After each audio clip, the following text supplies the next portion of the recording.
Winter session of parliament समाप्त हुआ। और हम एमपीज को संसद में बोलने का जितना टाइम मिलता है, मुझे लगता है वो हमारा टाइम नहीं है, वो आपका टाइम।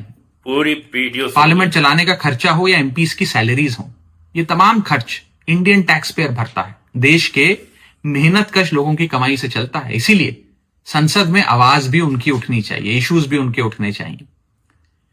ताकत एक एमपी की आवाज में, उसकी पोजीशन या पद में नहीं, असली ताकत है आपकी आवाज में।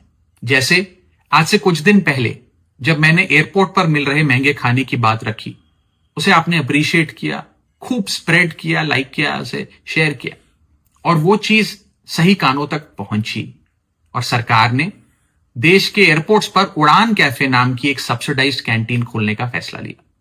ठीक उसी तरह इस बार भी विंटर सेशन ऑफ पार्लियामेंट में हमने कई इंपॉर्टेंट इश्यूज उठाने की कोशिश करी। मुझे उम्मीद है कि उस पर भी कार्रवाई जरूर होगी।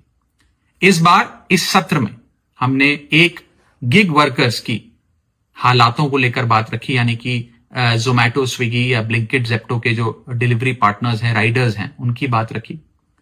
कैपिटल गेन टैक्स को कम करने की जरूरत है, इंडियन इन्वेस्टर को प्रमोट करने की जरूरत है, उसकी बात रखी। जीएसटी की दरों में गिरावट जरूर आई, लेकिन कई प्रोडक्ट के प्राइसेस में उतनी गिरावट नहीं देखी गई, उसकी बात रखी।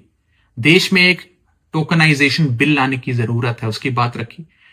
डिजिटल कंटेंट क्रिएटर्स जो कॉपीराइट स्ट्राइक से परेशान हैं, उनके कंसर्न्स को हाउस में रखा। इंश्योरेंस कंपनीज और प्राइवेट हॉस्पिटल्स कैसे एक पेशेंट को एक्सप्लॉइट करते हैं, उनकी प्रॉब्लम्स को हाउस में रखने की कोशिश करी। इंडिगो क्राइसिस हो, पोल्यूशन हो, ये तमाम इश्यूज इस बार उठाए। मैं जो इश्यूज उठाता हूं वो मैं किसी किताब से पढ़कर नहीं उठाता, आपको देखकर, आपको सुनकर, आपसे सीखकर उठाता हूं। मैं उम्मीद करता हूं कि अगले सेशन ऑफ पार्लियामेंट में भी मैं आपके इश्यूज उठा सकूं। आप प्लीज मुझे बताते रहिए अपने इश्यूज भी, अपने कंसर्न्स भी, और अपने सुझाव, अपने सजेशंस भी। Thank you so much. जय हिंद।